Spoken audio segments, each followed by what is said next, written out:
Hey, good evening, guys. It is time to start Bollocks this evening, and we are in the Bozard Ford Studio. Damn right we are, and we got amazing guests in here today. We have from UF Health, St. John's Foundation.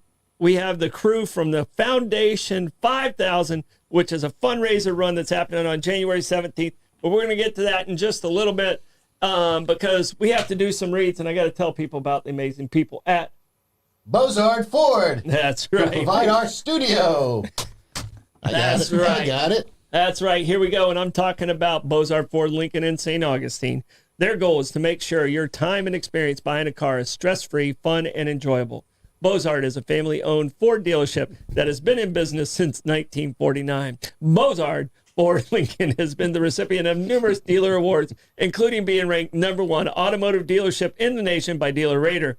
Bozard Ford also has won back-to-back President's Awards, which is the highest honor given by Ford Motor Company. Check them out today online at bozardford.com. And when you get in your Bozard Ford, you're going to drive it down to the bayfront and go eat, drink, and be Irish at Meehan's Irish Pub and Seafood House, right on the waterfront in downtown St. Augustine. Whether you're craving classic corned beef and cabbage, fresh seafood from their raw bar, or their famous bangers and mash, Meehan's is where local and visitors feel right at home. Grab a pint in their cozy Irish pub, unwind upstairs at Johnny's Oyster Bar with stunning views of the Matanzas River, or kick back in the backyard with tropical vibes and a Caribbean-inspired menu. The pints are cold, the food's unforgettable, and the welcome is always warm, only at Meehan's. All right, we're in these guys' buildings, and I'm talking about A.D. Davis Construction. When quality matters, trust A.D. Davis Construction, North Florida's expert in high-end homes, commercial builds, renovation, and historic restorations. With over 72 years now, we switched. 72 years of experience, their dedicated team delivers craftsmanship you can count on and relationship built on trust. They don't just build buildings, they build confidence with integrity, performance, and results that keep over 90% of their clients coming back. From concept to completion, choose A.D. Davis Construction, where your vision meets their legacy of excellence. Now, we have other sponsors I got to tell you about as I fumble through these. Shuffle the papers. I lost where the heck did the paper clip go? Oh, gosh, this is why we can't have nice things. All right. I try. I know you do. All right. Our other sponsors are A to Z, Roofing and Waterproofing, Anastasia Diner, Moultrie Creek Diner, Mr. Electric. Oh, there. I said we're not going to do that one, and we still did. Yeah. John, you got an extra one. Right. Brightway Insurance, St. Augustine Pirate and Treasure Museum, St. Anastasia Construction Group, Solar Stick, Abear, Kresge and Associate, and Powell Heating and Air. Thank you guys so much. There's a yellow paperclip floating around here somewhere. Yeah. That's all right. There it is. Thank you. See, look, right. He's not only a runner, he's got great vision. So, all right, we do have a very special guest in here, Lenny. Very exciting. And I know, obviously, you were a soccer player. I was. I actually ran track, too. I wasn't going to say that in front of Keith, but, I did.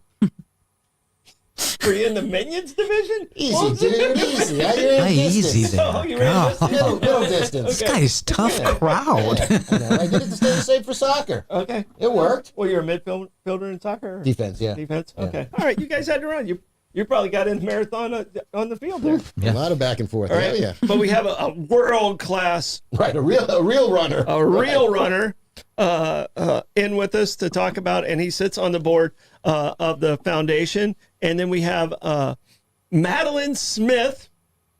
Got that right? Not an alias. And she is the annual giving and events manager for the UF Health St. John's Foundation. Is that correct? Yes, it is. Nailed it. So welcome in. We have Keith Brantly, a former Olympic runner. He says he's the third fastest person in his family now, if you count the animals. Exactly. Yeah. Exactly. You can still outrun the fish. So yeah, I can. I can. As long as if we have a flood, I'm looking down my street and I can see the jellyfish and the fish, and I'm not going to run that. yeah, not running that one. No, not going to do that. So, but we have a big event coming up, and it is the Foundation 5000. So, Madeline, I'm going to start with you. Tell us a little bit about what this event's about, where the money goes. Give us all the W's, the where, what, when's, why's, and all that. Yeah, so we're really excited. It's on January 17th. It's going to be ran on the hospital grounds, so previously Flagler Hospital, so UF Health St. John's now. The profits from this race will go to our Care Connect department, and that will support our mobile outreach clinics. So our mobile outreach clinic is a bus that we bring to underserved areas of our community and bring healthcare to them if they can't make it to the hospital. All right. So how did the foundation get started? And I'm going to slide back over to you, Keith, because this might be more of a board member. When did the foundation get started, and how did you end up being on this board? Well, I'm not sure exactly when the foundation was formed, but last summer, the executive director, Kevin Sweeney, came to me and asked me if I'd be interested in serving on the board, specifically to help with the race. I mean, I think that's where my skill set is, and I've run a few races in my lifetime. I think for me, my mom spent her last days at Flagler. My family, many of my family members have gone to Flagler for various procedures. So it means a lot to me. It's a community hospital for us. And whatever Kevin says for me to do, I will do it. And he asked me to be on the board, and this is how I'm going to serve. Yeah, and Kevin's been a big help for this community. He actually helped us at Home Again, the foundation that we have, writing a grant for us. So Kevin, thank you for that. We appreciate your help with that, because he wears a lot of different hats. He does. And we appreciate everything he does in the community and his entire family. And he's a great runner, by the way. He's run under 3 hours in the marathon. He's quick. Yeah. So yeah, he's in much better shape than I. But Keith, you came in, and by the way, Blake came into this world at Flagler, now Florida Health. So he took his first breath in that building. So we definitely have some attachment there. But Keith, you were a world-class athlete, ranked. You were in the Olympics in 96. Tell us about how you got into, right? Because running's one of those things that I was a baseball player, so I didn't we had to run to stay in What shape. are these dudes running for? Can't they catch a ball? Yeah. Well, that's exactly why. That's exactly why. I just remember one of my brothers throwing a baseball to me, so I could go catch it, and he says, "Keep your eye on the ball, watch it," and I watched it go right here, right between my eyes. I'm like, I thought that's what I was supposed to do. No, at the end of the day, I got into running because I have 3 older brothers, and I wanted to live, and I felt if I could run fast enough, I'd probably outrun them. I started running very early, about age 14, and found that I had some talent. Won the state high school cross country championships. I ran for Winter Haven High School in Central Florida, and was fortunate enough to get a scholarship to the University of Florida. And my 4-year bachelor's degree was the best 6.5 years of my life. And, I think at the end of the day, it was a sport that I could do well. And I tried football, I just crushed. Yeah. And you are built more like a runner than a football player. I kind of think so, yeah. And Winter Haven's a beautiful city. It is. They have a beautiful baseball park over there. It was called Chain of Lakes Park. Yep. And that's JUCO. It's where they did the state championship, and we were playing in a game, and it was right before spring training was there, and I think the Red Sox. Yeah, the Red Sox. Yeah, I think the Red Sox were there, but they had removed the pads off of the wall. Yeah, and I was going back for a ball. I caught the ball. I hit the wall, knocked myself out, and the ball was still. Center fielder had to come grab it out of my glove. Oh, that's awesome. So that's my memory of Winter Haven. That's a good memory. Then. I lost everything after that point, but but I mean, Winter Haven's a beautiful Rowdy city. Gaines, the swimmer, Otis Birdsong, all went to my high school.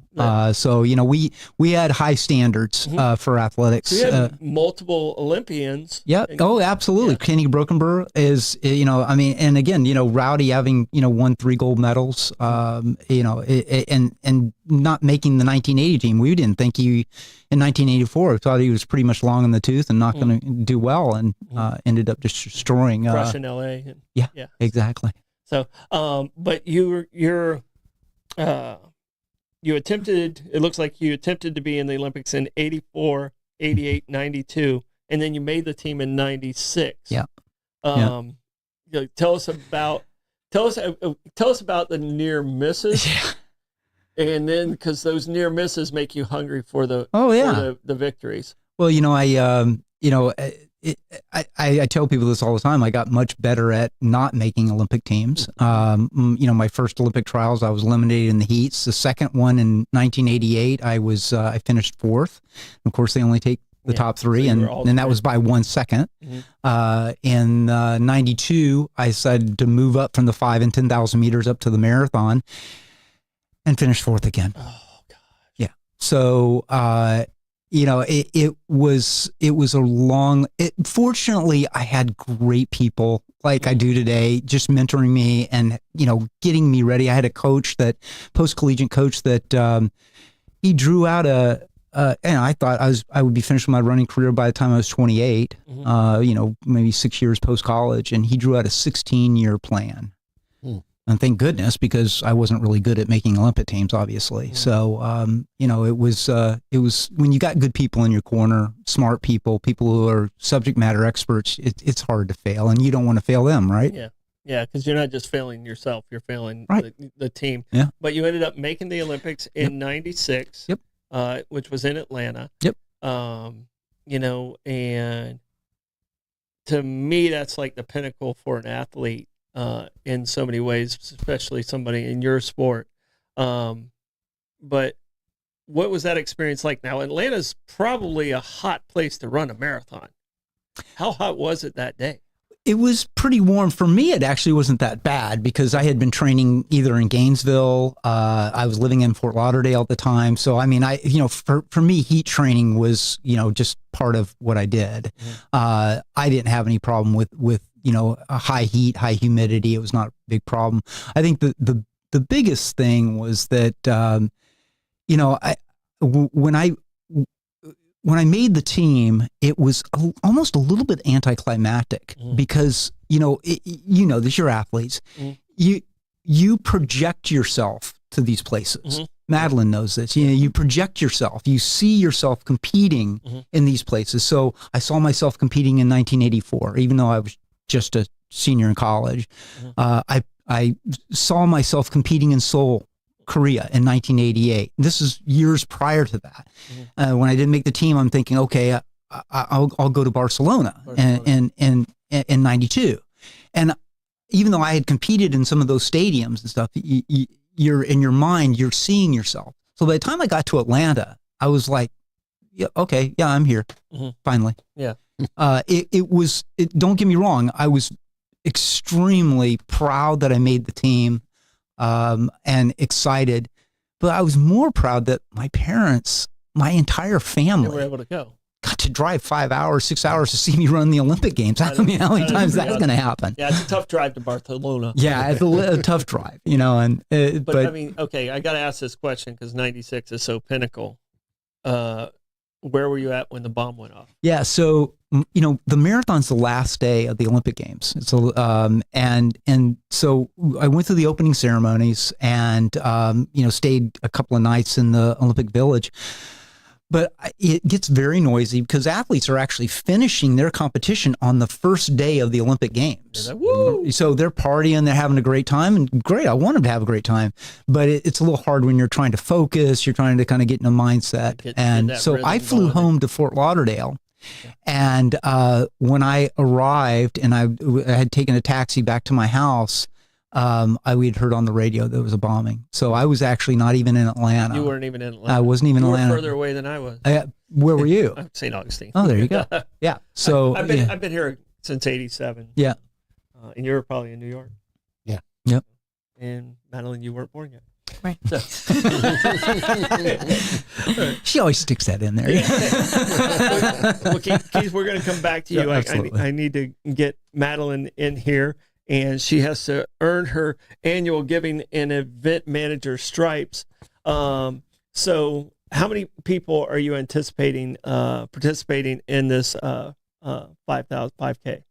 Right now we're looking at 150 runners, and then in addition to that, we're having a vendor market. So we have a lot of local small businesses participating, and then we have that open to the community too. So we're hoping everybody comes out, even if they don't want to run. Right. And you said the race course is going to be on the campus of the hospital? Yes, so it'll start right by the ER, and then it'll run around the hospital grounds. Yeah. It actually goes out on Shores Boulevard there. Okay. So we'll go up out on US 1, make that left, and then go down to that Shores Boulevard, that really long kind of where you've got the river on your left. I think that's really cool. I've done a lot of training runs over there, and it really is a lot of fun. I mean, it's a neat course, and it's a beautiful campus too. I mean, if you haven't had a reason to go to the hospital, which is probably good, right? Go to this because it's just a terrific event. So, and like you said, the proceeds are going to mobile outreach clinic. Yes. Are you accepting sponsors? I have not hit the QR code yet. Are you accepting sponsors for this, or are you just going directly off of the how much it raises from the entries? Yeah, so we are accepting sponsors. We do have a couple. I actually heard you advertise for some. AD Davis is a sponsor of this race for us, and Heard of those guys? the local Sonny's Barbecue right there on 16. Heard of those guys. So so we have a couple local sponsors, Rebound Rehabilitation, and then Vetus Healthcare as well, as long as 1010 XL. So they're all involved in this, but we still are open to more sponsors and runners as well. Yeah. All right, 1010 XL, huh? Yes. From Jax. Yes. Oh, okay. And I'm actually going to do a kind of interesting thing. I'm going to actually be the last person who crosses the starting line. Okay. And for every runner that I finish ahead of, my wife, Kim Pawelek, who is also a national class runner, ran in 4 Olympic trials, we're going to donate back to the foundation as well. So I'm going to have a lot of incentive to run fast and beat as many people as I possibly can. Okay, there you go. But you're making it fair by giving everybody a head start. I think that's best. Okay. I probably won't win the race, but I'm going to try to catch as many people as I possibly can. There you go. So, you actually gave away your age when you said you were a senior in '84 in college. But what is your goal for this race? Is it still a sub 18? Those days are gone. Those days are way. When you were in your prime, you were probably. My personal best is 13:36 for 5K. But yeah, those days are long gone. I think for me, I'll be happy if I get under 22 minutes. So I mean, I think I can get there, but I don't think I can ride my bike that fast. Yeah, you can. Yeah, once you get going, the momentum carries you. All right. So. No, and your runner's experience, there's in every sport, you have that one day where it was like the pinnacle, and then you have that one day which was like, why am I doing this? Mm-hmm. All right, I want to start with the why am I doing this, and then I want I want your pit and peak in your running career. Yeah, so probably the pit would have been the Olympic trials in 92 when at 19 miles, you couldn't have told me that I wasn't going to win the race and make the Olympic team. Mm-hmm.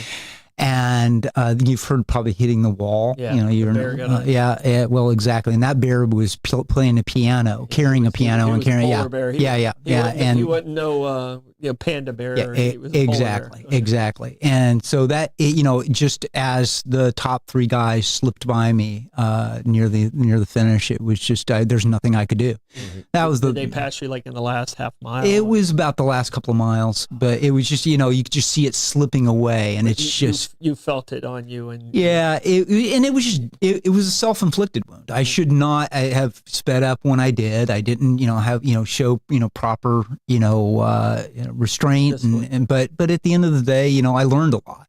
Mm-hmm. That should have been my first Olympic team, though. Mm-hmm. It should have been, but that was your pit. That was my pit. Okay. And so the peak. The peak. I have one only one. I have a lot of those pits, but the peak was, believe it or not, in high school. I ran. You guys are probably surfers. I've surfed a little bit in my life. That's how I lost my front teeth. But I was beaten all season long by this one kid from Largo High School, and he owned me. He would sit on me, out sprint me at the end. I couldn't beat this guy. And my coach said, "Hey, listen, we only have one choice at the state meet. You got to go out as hard as you possibly can. Just take off like you're absolutely insane, and run up a lead on him." And he said, "If it works, you're going to look like a genius, But if it doesn't work, you haven't lost anything." Mm-hmm. And we did. I went out the first mile in 4:27, which is fast in high school. Mm-hmm. By the way, that's fast. Yeah, right. And I thought it was. Yeah. And I just didn't look back. I just relied on my high school coach to kind of tell me where he was. And I ran the only perfect race out of 1,000 races in my career that day. I ran a personal best, and I won the race. And I defeated, my nemesis, who is still a close friend of mine today. Yeah. Oh, well, that's awesome. All right. So when you're running that race, like in baseball, when you hit a ball perfectly, or if you play golf, you hit a ball perfectly, you don't feel it. Yeah. When you're running, did you just not feel it? I wouldn't go that far, but I don't remember it hurting. So, and I do remember some of the better races that I've run where I can remember the pain that I was going through and the struggle that you're going through mentally to kind of keep your foot on the accelerator the whole time. I cannot recall hurting. It was one of those, you're definitely in the slot. You were talking about the trials in 92. I actually was feeling your pain for you. Cause if you've ever been a runner and it just, then your head starts messing with you and it's impossible to get out of your own way. It is. And like I said, it was a self-inflicted wound, but I think it taught me a lot of good lessons, and I carried those into the 96 trials and finally made the team. And I think in the end, if you're a runner and you're an elite runner, making the Olympic team is really kind of that badge of honor. Winning a medal obviously is the next step, but for me, making that team was really, and I made it at age 34, which at the time that was the oldest. I was the oldest American male to make the Olympic team in the marathon. Do you still have your outfit for the opening ceremonies? I do, believe it or not. I really do. It's funny. Every once in a while, I'll put it on to go and speak to groups of kids in high schools and things like that, and it still fits. I mean, at least the top does. I don't know where the bottoms are. I don't even want to try those. Yeah, I was fortunate enough to carry the torch when it came through St. Augustine in 2001 for the 2002 Olympics. And I still have that uniform for. Oh, that's awesome! And I think it was one size fits all, so mine definitely still fits. It still looks like pajamas on me. So, Madeline, but you grew up in Pittsburgh. I right? did. You grew up in Pittsburgh. Are you a Steeler fan? I am. So the cardiac kids is what I like to call them, especially after. Did you watch the game live the other night? I did. Yes. How loud did you scream? Loud. Yeah, it was interesting, especially because the first miss, because Chris Boswell doesn't miss. He just doesn't miss. that was something. He was beating himself up on the sideline. Oh yeah, you could tell his helmet was off. He thought the game was over, but the reaction was actually interesting to me after Tyler Loop missed. So seeing the Pittsburgh sideline, I felt like kind of brought a little bit of humanity back into sports, how they were feeling, kind of how that rookie felt in that moment. So yeah, Blake's a Steeler fan. And, and there. He has a video of him and his mom. His mom's a Steeler fan also, and he has a video of him and his mom when the miss took place, and it's pure chaos inside. Inside, just from another Pittsburgh perspective. Yes. Was anyone else in the room with you?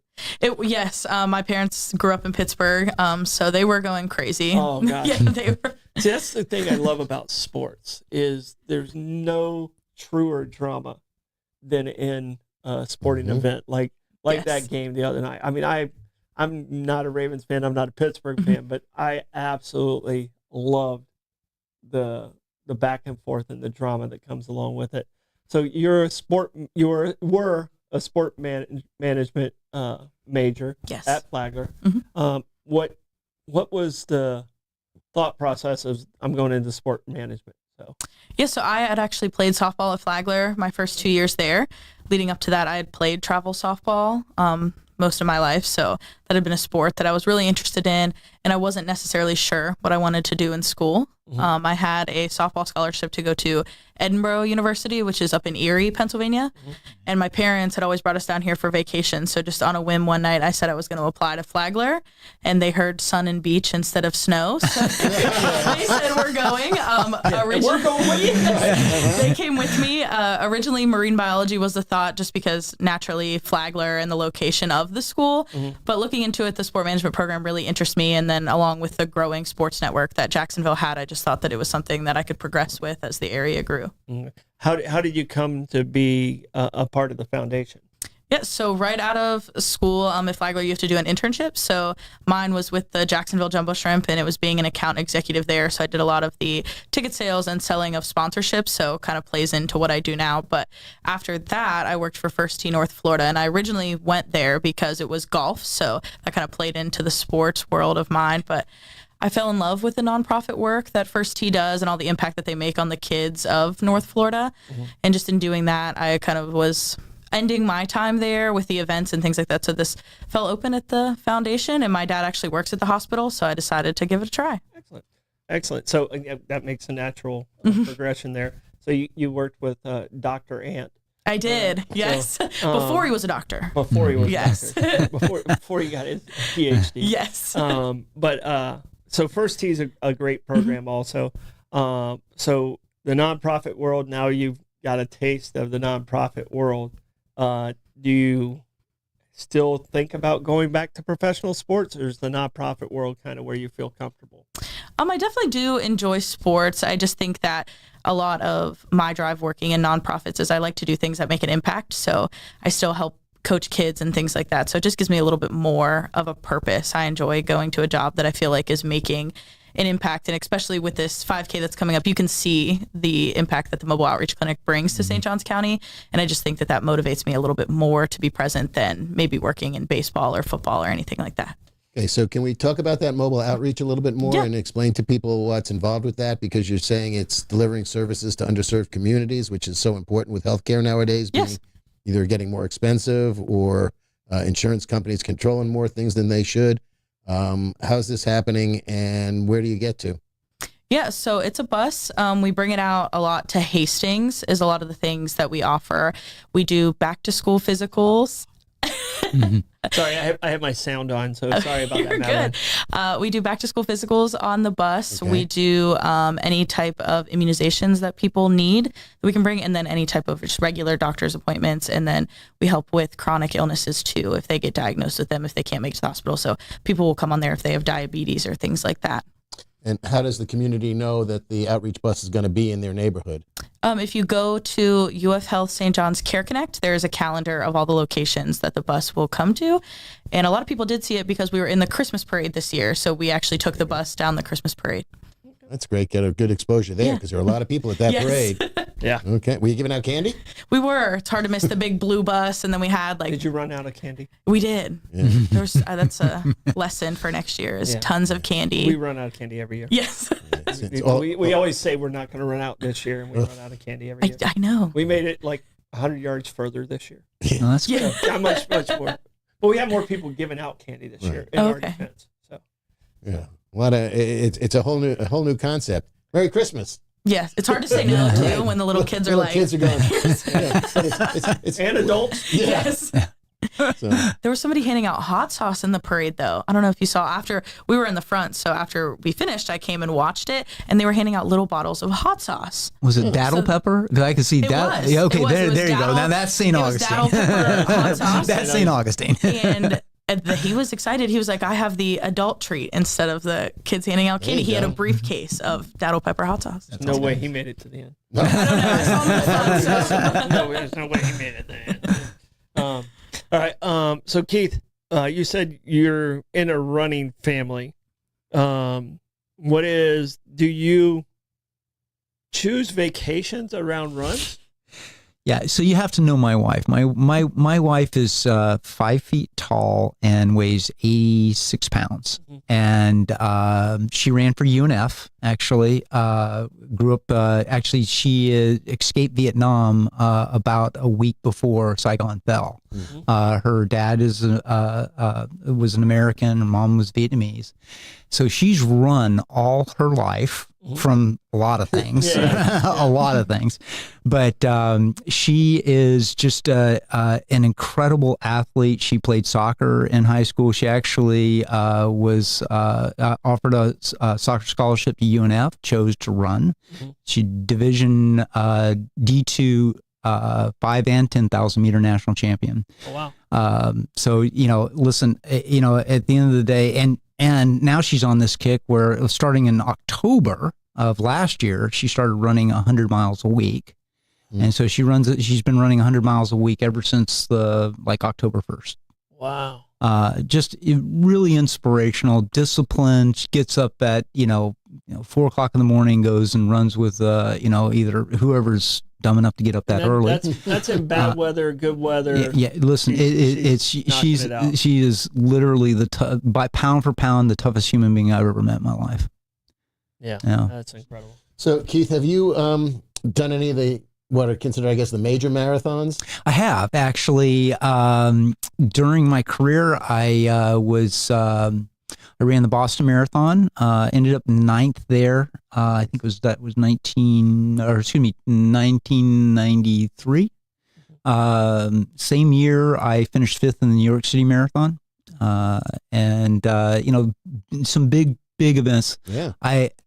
After I retired, I jumped in the Paris Marathon and the Berlin Marathon and had fun with those. So it was a lot more fun that way, believe me. Right. Yeah. But New York was, probably my highest finish in a major marathon. So that's pretty solid. Pretty stoked about that one. Because that's got all the elite runners. So the Kenyans and Ethiopians, kind of have dominated the sport, the marathons. What is it in their training, or is it they're just the way they're brought up physiologically? What gives them this advantage to be? They always seem to be the top of the top. Yeah. Well, it's you hit on one. Discipline, I think, is a big one. But I was very fortunate actually when I finished fifth at the New York City Marathon. I actually trained with a group of Kenyan distance runners who their agent actually, brought them over to train for 3 or 4 months.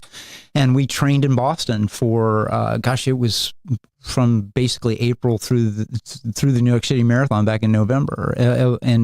And, I became very close friends with many of them. And the one thing that struck me with them is that they have the same story. And this story is, I ask, when did you start running? So, I've always run. Mm-hmm. The second question is, how'd you get into competitive running? Well, the competitive side of it was, we just ran back and forth from school. And I said, well, how far was school away? He said 5 miles. So each day I'm thinking, okay, 10 miles a day, 5 days a week. Or so I just said, no, we come home for lunch. Wow. So 2 round trips a day to school. Yeah. And he said, we're not late in either place or we'll get a beating. Wow. So these kids, they started running early. They're a lot of them, they're born at, 6,000, 7,000 feet. They're generations of these guys have lived there. The main mode of transportation is your legs. I often kidded around with them. I said, listen, the way for the United States to kind of get its footing back and beat back the African distance runners is to drop a bunch of Xboxes and open a bunch of McDonald's over there. But that ain't gonna happen. Change their culture instead of trying to change ours. And a lot of it is socioeconomic as well.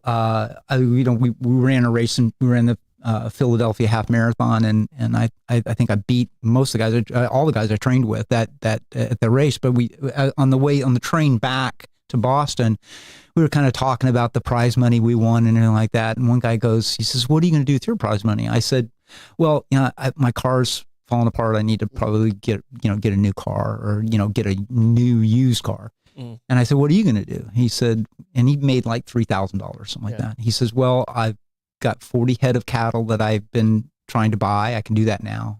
And I said, okay, that's cool. He said, I'm going to finish the 2 houses that I started. This is all with $3,000. With $3,000. Yeah. Back then, I think the average annual income for a Kenyan male was $800 a year. And in many Kenyan cultures, if I'm not wrong, they use cattle to get their wife. Yeah, I don't know about that, but I can tell you they're worth a lot of money. I can tell you that much. But I mean, it's used almost as a sign of being a quality husband, and they use the cattle, to it's a status symbol and a security symbol. Basically to court their future wives, and but I mean, so you talked a little bit about them being at altitude. Did you have to go to Colorado Springs when you were training? I didn't have to. I did have a house in Boulder for a while. Okay. I just found that, and it kind of caught me about mid-career, that I was kind of wasting my time because all the major championships, the Olympic Games, World Cup, World Championships, were all in the summer in generally hot, humid environments. So I'm like, do I really need, higher hemoglobin? I need to be able to sweat more. Yeah. And, that's, where the light bulb went off. I'm training in the place that I need to train, which is either Gainesville, Florida, where I went to college, or, or Atlanta with my coach, or up in Boston during the summer with the Kenyans. Altitude will work for a lot of people, but for me, it just, I never could really connect the dots. You can have a lot of hemoglobin, but if you don't sweat well, you're never going to run a good marathon.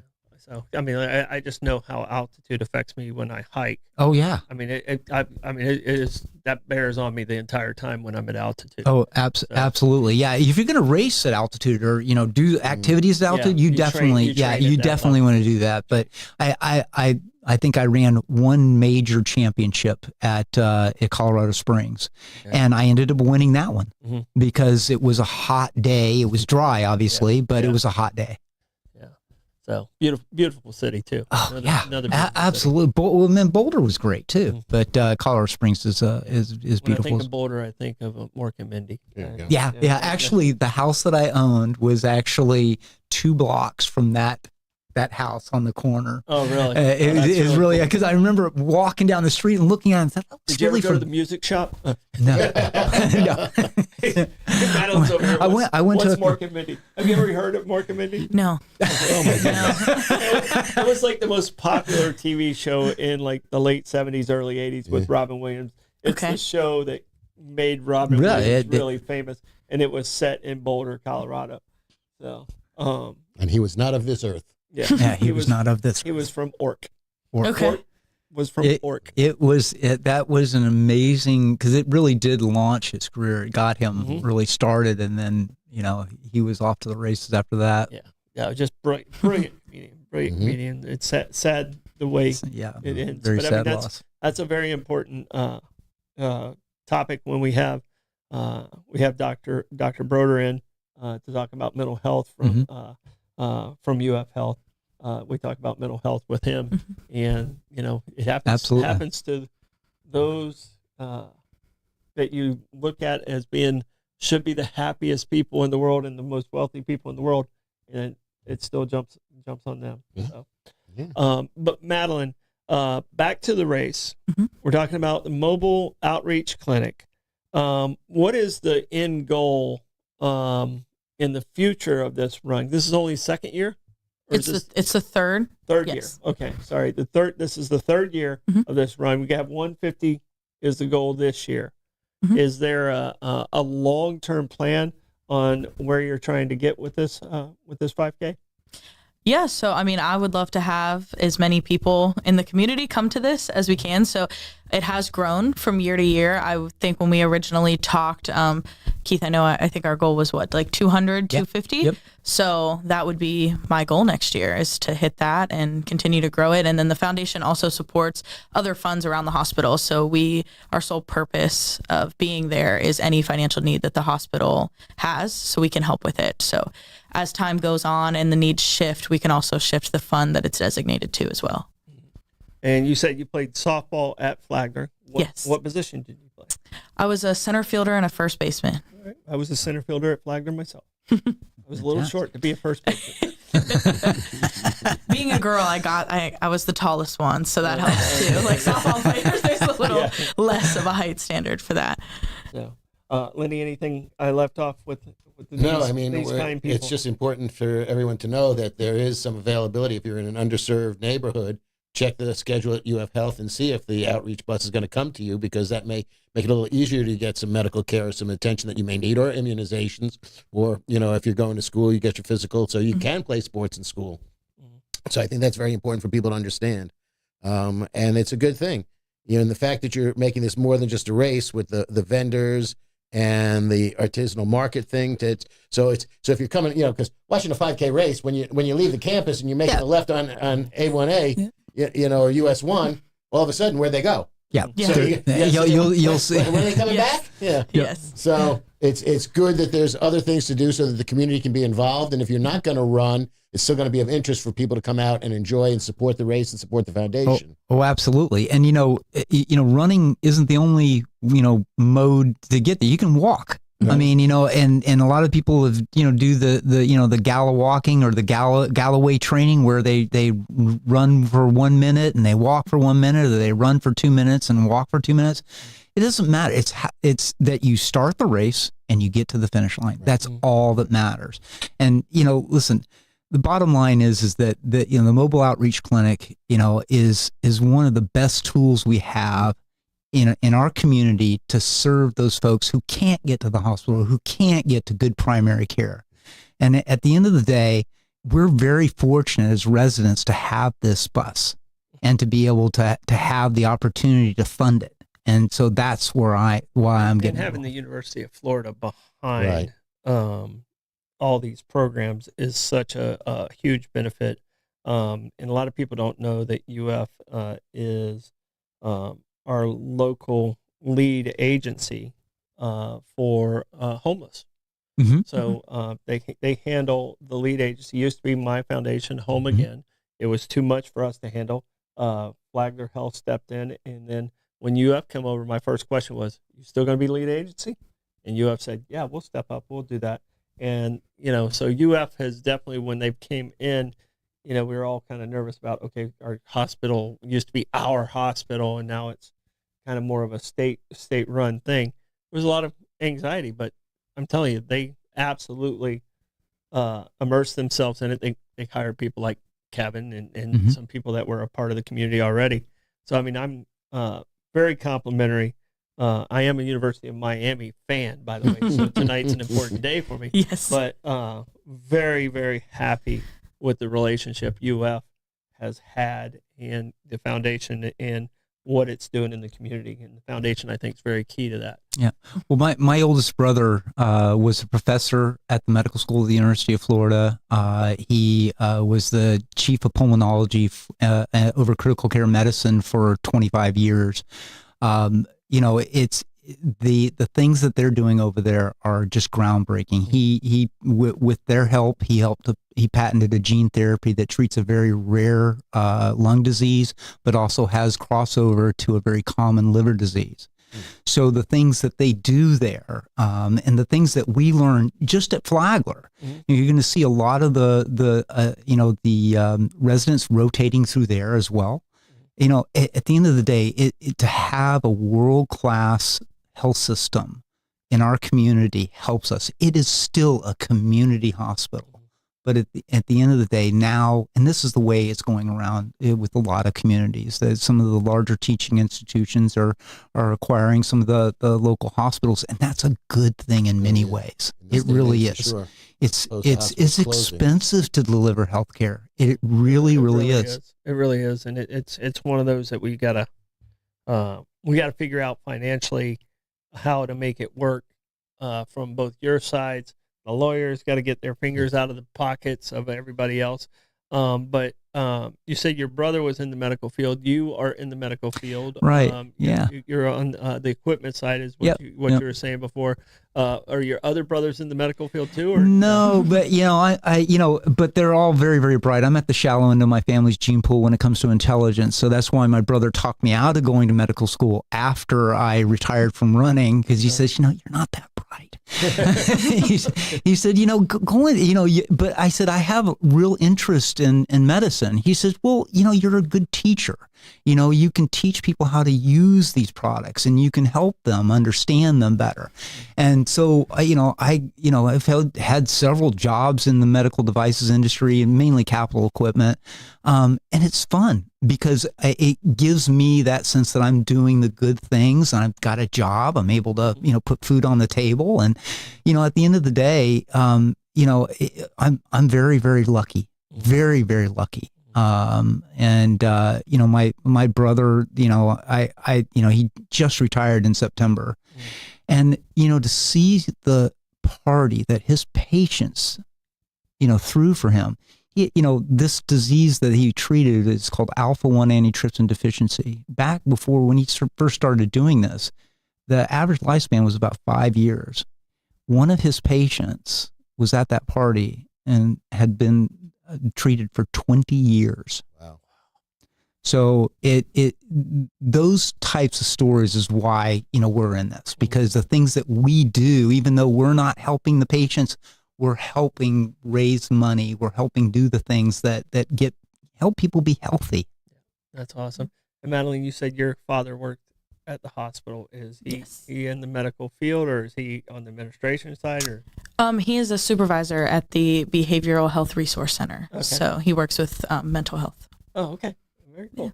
But there is a key point that I did want to touch on that you and Keith both referenced about the community hospital aspect. That is something that the foundation really wants to push across to everybody in our community. And I think the mobile outreach is the pinnacle of that, because it stays right here in St. Johns County, along with every dollar raised from the foundation. So it doesn't go to this bigger UF picture. It stays right here in the county. And I think that's a really big deal to some of the local businesses that interact with us. Yeah, it is. It's a huge difference for somebody like me and Lenny.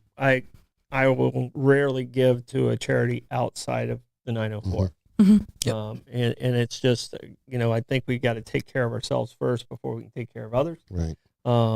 Put your money where your mouth is. And one of the things I learned over my 58 years of being on this world is I used to get great dopamine on helping one person, but you get so much more sitting on a board that ends up helping thousands. And like what you say your brother did, ends up, helping Absolutely. people way beyond who's right in front of him. And boards like this and foundations like this allow that to happen. So thank you for that. But who all makes up your board? Like the different, do you have doctors, business people, retail, lawyers? All the above. Yes. Give me like the recipe for the good board that you have. Yes, so we kind of have all of the above of everything that you just mentioned. So we did that just to have different aspects of our community. I think that our board members really represent St. Johns County as a whole in different capacities. So Keith works at the hospital, but seeing a different resident side of the county. And then we have a doctor that sits on our board as well. We have some local business people that sit on our board. And then we've had a board member that's been there she outdates me, so years before I've been there. And I just think that it's a really good pool of people that are able to touch on different things. So there's people that can talk about, how things used to be and how the things that they want to bring back and the things that they want to change. And then our new president as well sits on all of those board meetings, and he has made a tremendous difference about making an impact at the hospital. All right. And this might not be for you guys, but you're close enough to the hospital. You guys purchased Orthopedic Associates. And that building has been sitting there. Is there some plans? Is that the new foundation's home? I mean, it's kind of just sitting there. We just discussed that actually. Yeah. We did. Yeah. Yeah. We did just discuss that. That's a little bit above the foundation's pay grade, what their plans are with it. But I know that there are steps towards making improvements on that building and making it usable. What the exact end result will be is something that we're not really privy to right now, but they are making progress on that building. Yeah, because it was a full functioning surgery center when it was purchased, Yes. and then all of a sudden it was like nothing's going on there. So I'll catch Kevin. Well, guys, we really appreciate you coming in. Thank you. Thank you so much. Appreciate Keith you sharing your stories, and Madeline with the foundation and where you're doing and what you're doing with the mobile clinic. Reach out to us and let us know if we can help you, because these are the type of things that needs to be out in the community. Yeah, well, thank you very much. And thank you for everything you do for the community. No, Really did we leave anything off, guys, that we need to talk about? So we're going to go through the W's one more time. All right. So it's taking place when? January 17th Where? at UF Health Flagler Hospital Why? for the mobile outreach clinic. There you go. We got them all covered there. Thank you, guys. Appreciate it. Thank you. Blake, do you have anything in the comments that we need to ask our wonderful guest? I believe I'm good. Thank you for fantastic interviews. Thank you so much for coming in. All right. Thank you. And now, just Keith has knocked my favorite Olympian down to second favorite, and you've moved into first place. Who's your favorite Olympian? A baby Bakila. Oh man, that's I don't know if I can handle that one. That's amazing. He was a miraculous individual. Yeah, he won Rome barefooted. Yep. Wow. Yep. Yeah, can you imagine running on the? I can't walk across the kitchen. I know. Right. I'm like, I didn't have shoes until I was 10. Now I can't walk across the kitchen barefooted. And he went back to back because he won 64 in Tokyo as well. Yep. That was Well, I pretty mean, amazing. I met Billie Jean King in '96 at the opening ceremonies, and it was a life-changing minute. Mhm. I walked up. I thought she was maybe the coach or the manager. I had no idea who it was. I mean, she had gray hair, glasses, about that tall. And she asked me, she says, "What event are you doing?" I go, "I thought it was really cool." I go, "I'm running the marathon." I barely got the N in my mouth out when I realized I was talking to Billie Jean King. Yeah. And this is who before changed women's cameras, like sports. digital cameras and stuff like that. And we had one of those little Kodak cameras they gave us, and took a picture, and you can see this bead of sweat running. And I was so embarrassed that I recognize her. I mean, arguably one of the greatest athletes of our time. Well, She's an icon, I think she's absolutely. possibly the most influential woman in women's sports. Oh, absolutely. So, Absolutely. well, thank you guys. I appreciate Thank you. it. Thank you. This is the end of our week. Yeah. I will be We're back off. here in the morning, and we'll have Troy's 2 cents even after the morning show. This is where you're wave and smile, Lenny. Wave and smile. That's where I'm encouraging Keith to beat as many people as you can. We'll do Bye, the best we guys. There you can. go. Sorry for your pocketbook, but yeah. It's all right. It's in the budget. Right. Okay, there you It's go. in the budget. All right. Thank you, guys. We'll see you next week. Bye, everyone. Thanks.